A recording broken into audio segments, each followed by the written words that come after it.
Moni ndine Jackie. Siku lanu likuyenda bwanji? Ine langa labwino. Ndiye nkhani yathu ikutitengera ku dziko la Ireland mu chaka cha 1912 kalekale kwambiri. Ndiye tisanapitirize tengera ntoni chakumwa ngati chodyera chilipo ticheze. Ne ku Ireland kalekalero inali part ya United Kingdom imalamulidwa ndi Great Britain, maiko amene kuphatikiza Wales, Scotland, Ireland amatchedwa United Kingdom of Great Britain and Ireland. Analanda Britain komanso kuti maiko ena wa makondo right amafuna azizilamulira okha. Mene ili Scotland mpaka pano amavuta amafuna azizilamulira okha. Ireland anayigawa mbali ina Northern Ireland, ina Southern Ireland. Nde ina ikadali part ya United Kingdom pamene mbali inayi imadziyimira payokha. Koma kuti afike podziyimira payokha panali mpungwepungwe waukulu kwambiri. Chifukwa chonena kuti Great Britain kapena nditi Britain imakana kuatani kuasiya mene zimavutira panopo kuti Scotland ichoke mu United Kingdom. Nthawi imene yoyo chifukwa chonena kuti anali pansi pa ulamuliro wa Great Britain, Ireland inali dziko la umphawi kwambiri. Inde nthawi zonse tikanena kuti kuli umphawi anthu olemera kwambiri amakhalapo. Suti tikanena kuti pali umphawi inde kuti dziko ndilovutikiratu iyayi. Limakhala lovutika koma ena amakhala ochita bwino momwemo. Chimodzimodzi Malawi imene ilili anthu imakhala pa top 10 maiko osauka pa dziko lonse lapansi.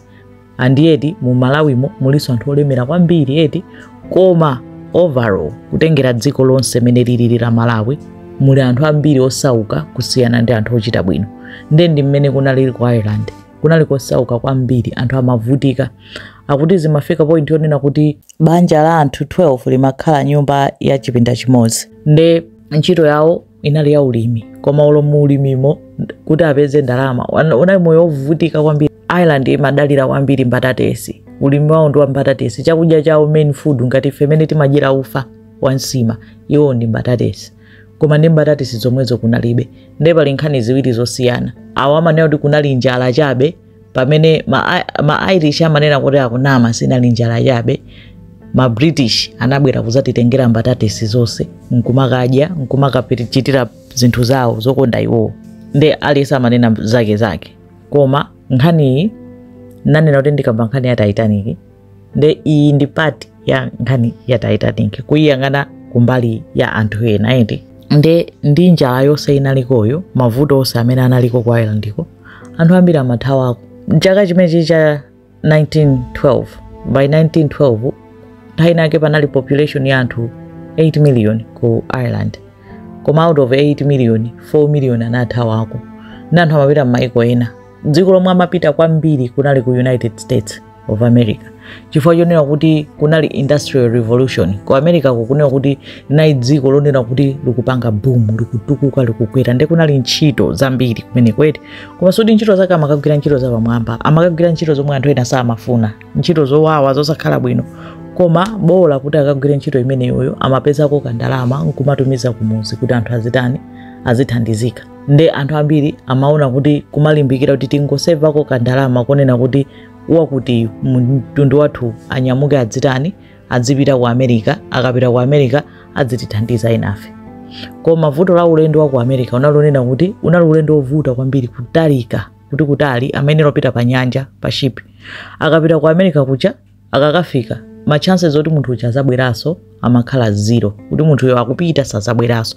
Akudziwa kuti adzalembera makalata komanso adzatumizira thandizo koma mwina sadzataniso sadzabweraso. Koma amalolera kuti bola apite adzithandiza anthu enawo. Chifukwa mchikhalidwe cha ku Ireland ambiri ama Irish ambiri ndi akatolika.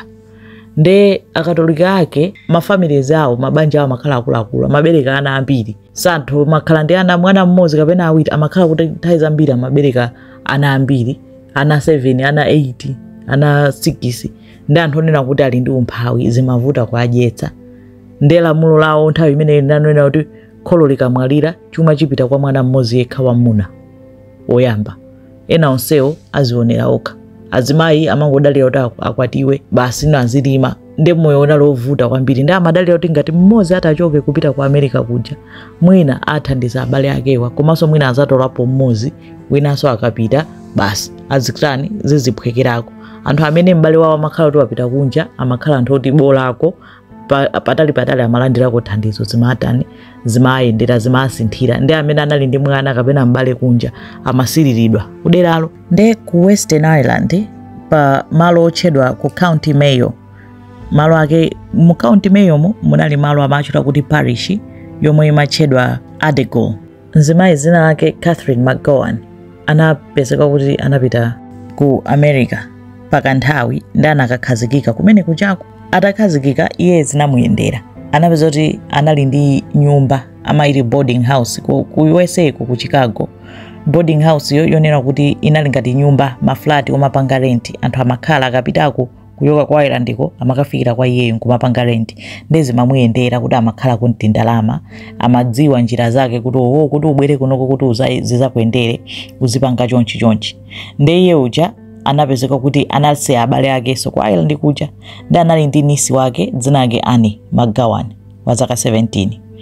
Nde Annie uja anamulembera kalata Catherine kuti ndifuna anti anga ndifuna mutanditenga nanenso ndibwere nzapeze mwayi kumeneko. Catherine ananena kuti palibe vuto, ndibwera nzakutani ndizakutenga, ndichita kubwera nangasi at least Catherine zimamuyendera naye kandalama kuti akanatha kupita ku Ireland ndikubwerera nayenso. Mwana uja samafuna kuti ayendeka. Nde anagwirizana bwinobwino. Catherine ida anatani anabwerera, anali zaka 42. Catherine anabwerera ku Ireland, anthu kumuona pamudzipo kwa Adegol kwali komatu anthu zikwatani zikwayendera. Ndi mmene anthu amavutikira njala, matenda, imfa, mpwe pena paliponse chifukwa choti umphawi sizinali bwino kwa Ireland koyi. Ndatamuona Catherine anthu ambiri anasirira nkuona kuti akuti akuzamutenga Annie. Nde anthu amakonda kumapita kukamvetsera nkhani zomwe amakamba Catherine za ku America kuja, ndi mmene kulili kukongola, kubeba, ntchito zake, moyo wapamwamba, chakudya chosavuta kusiyana ndi mmene amakhalira anthu kwa Ireland kwa anthu amagona ndi njala. Ndi anthu atamva, anthu anayamba kutengeka kuti nafenso mwina titani tipite. Nde nthawi imene yoyo tiketi yonyamukira kupita ku America kuchoka kwa Ireland inali 7 pounds. 7 pounds yo anthu ngati awawa otovutika kwambiri imatengera zaka zitatu kuti asave ndalama zimenezozo. Nde pali mabanja angapo omwe anamva nkupita kukakamba nawo kuna kuti ifeyo nafenso tifuna titapita nawo ku America. Nde amaona kuti kuli bwino apite limodzi ndi munthu woti amakhala kale konko zimamuyendera, akuziwa misewu yake yakumeneko. Nde anthu anayamba kupita mmodzi kuti ifenso tifuna tipite nawo tinaseva ka COVID tikhoza kukwanitsa. Nde panali Catherine Burke wa zaka 32.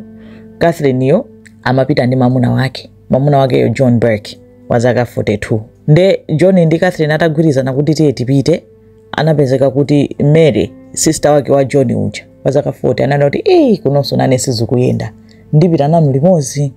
Ndi anakangata anthu atatu abanja limodzi akunyamuka kuti akupita nawo.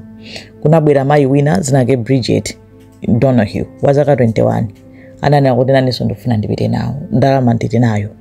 Nde panabwera wina Nora Fleming wa zaka 24.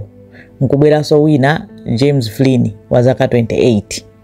Nkubwera wina zimayi wina zinake Mary Mangani wa zaka 32. Nkubweranso wina Delia Mahon wa zaka 20. Nkubwera wina Pat Canavan wa zaka 21.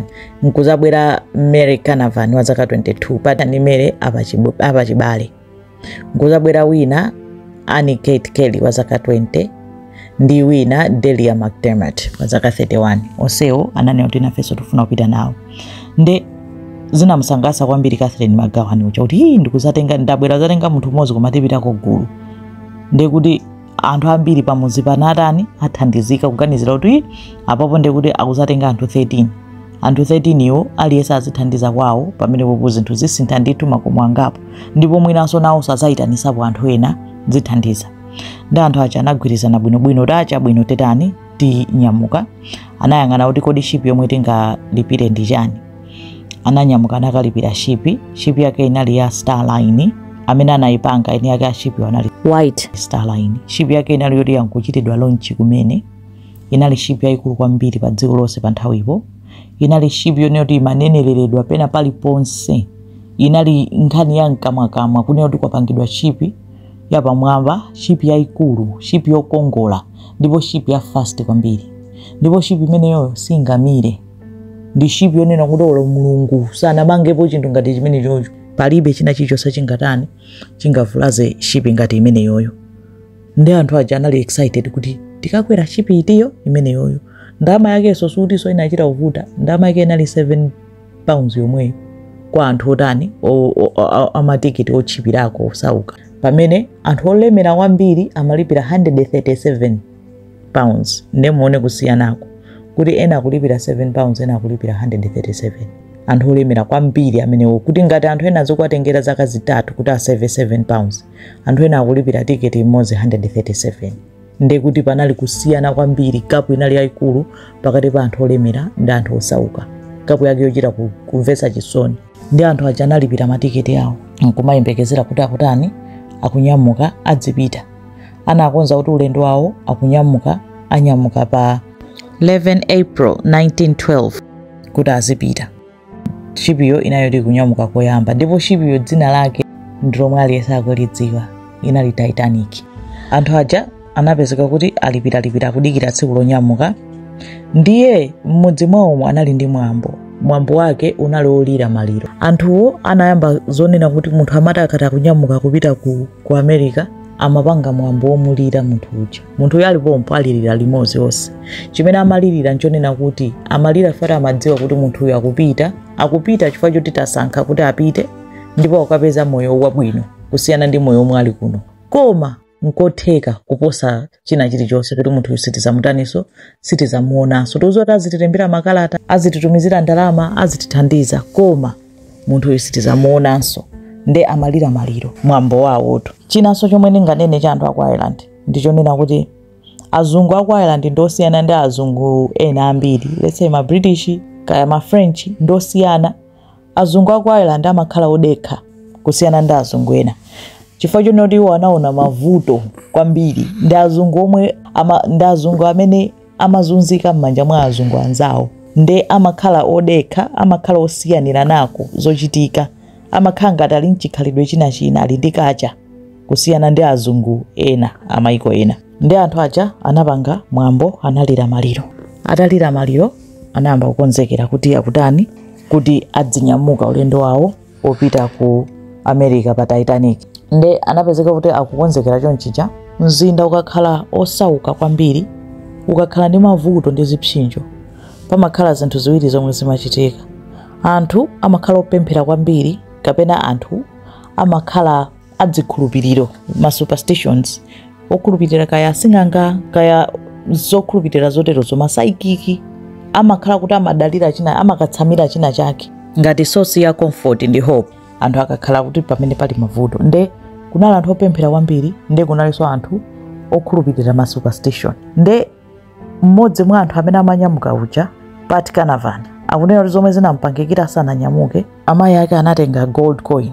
Kunena kuti mwana wanga ndikupasa gold coin ukhale mwayi wako, uyisunge gold coin uzindikumbukira ulendo wako wonse, ndipo ukakafika kumeneko ukayiona gold coin uzitani uzindiganizira.